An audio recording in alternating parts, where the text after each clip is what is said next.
ខ្ញុំនឹងខ្លាចទៅជាអ្នកលក់ថៃដុតមួយយប់យើងរយអំបិលសិនមករយឲ្យវាមានជាតិថៃដុតជោគជ័យមកចំសាក់ថៃដុតជោគជ័យអត់ថៃអំបិលភ្ញៀវទី1ថៃដុតជោគជ័យចង់បានប៉ុន្មាន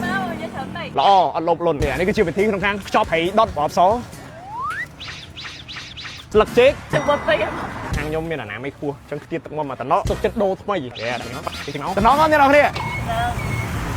ខ្ញុំសួរអ្នកមើលខ្ញុំមិនមែនសួរបង keep silent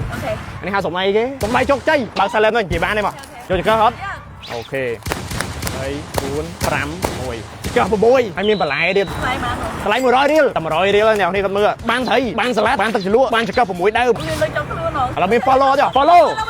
អរគុណឲ្យដែរអត់แล้วไถดอทมุ้ยหาไถគេไถแซมบัลខោហើយไถดอนบัล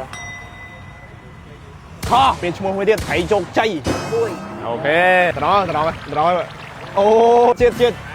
ដាច់ភ្លើងបងយកដាច់ភ្លើងអត់ឲ្យធ្វើបាច់នេះ7យកនឹងធ្វើ lighting យើងមកនេះ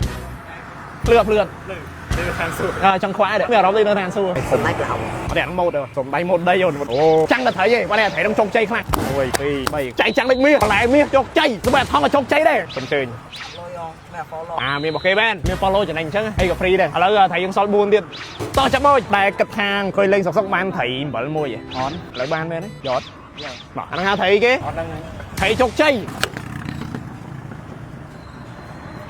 2 3ដាក់ទឹកចេកមួយទៀតមកដាក់ហ្នឹងអត់ត្រង់អត់ដាក់1 2 3 4 5អូខេចូលចេញមកនេះអានេះបន្លែមកណៃនឹងអត់ញ៉ាំទេត្រីដុតជោគជ័យអាលុយមាន follow ចុះ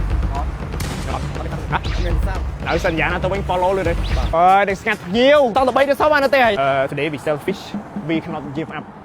because my fish is ជោគជ័យ I cannot give up I ត្រូវ sell it all VIP ទៀតភ្ញៀវមិនចាំបាច់ឈរចាំអីទេមានកន្លែងអង្គុយមើលទៅត្រង់ថៃជោគជ័យត្រីជោគជ័យនេះអនថៃជោគជ័យអរគុណអូខេភ្ញៀវអង្គុយហ្នឹងឲ្យត្រូវមើលទៅត្រង់អត់ឲ្យងាកក្រោយទេអូត្រីជោគជ័យយកភ្ញៀវដល់កន្លែងតែ100រៀលតែប៉ុណ្ណោះមានទេមិនបាក់មាន follow ចុះសុំចេញអរគុណសល់មួយក្បាលចុងក្រោយយកញ៉ាំខ្លួនឯងលើឃ្លៀនតែយើងត្រីចុងក្រោយពូអរគុណច្រើនណាពូដែលបានជួយបិទឆាកត្រីជោគជ័យរបស់ខ្ញុំពូមាន100រៀលមានទេពូមានតែឲ្យលុយអីពូគេអត់មានតែឲ្យលុយយកទេអើយលុយអរគុណច្រើនហ្មងអរគុណទីបំផុតមានអ្នកឲ្យលុយអើយលក់មួយថ្ងៃបាន100រៀលជឿបងចង់ដឹងដាំต้นយ៉ាងម៉ានណាចំណូលបាន100រៀលដាំต้นប្រហែលវិញពូអស់90000រៀលឡើយចាំបើពូ10ពើហ្មងណាអាឡូមែនគឺជាទឹកអនាម័យបុរសប្រភេទហ្វូមពពុះក្លិនប្រហើរការពាររបងពិសេសពីការរលាកនិងរមាស់កម្ចាត់កំណកសបាក់តេរីនិងក្លិនមិនល្អរហូតដល់12ម៉ោងរក្សាសំណើមធ្វើឲ្យយើងមានអារម្មណ៍ស្រស់ស្រាយមិនស្ងួតមិនកាត់និងមិនក្រហាយដែលឡូមែនគឺជាផលិតផលផលិតពីធម្មជាតិកម្រិត pH 4.8 ទៅ 5 promotion ទិញ3ថែមកង្ហាល1អាចប្រើប្រាស់ជាប្រចាំថ្ងៃប្រើបានទាំងប្រុសទាំងស្រីនិងប្រើបានចាប់ពីអាយុ12ឆ្នាំឡើងអាចរកទិញបាននៅលើ page Aloe Vibe Cambodia ជោគជ័យ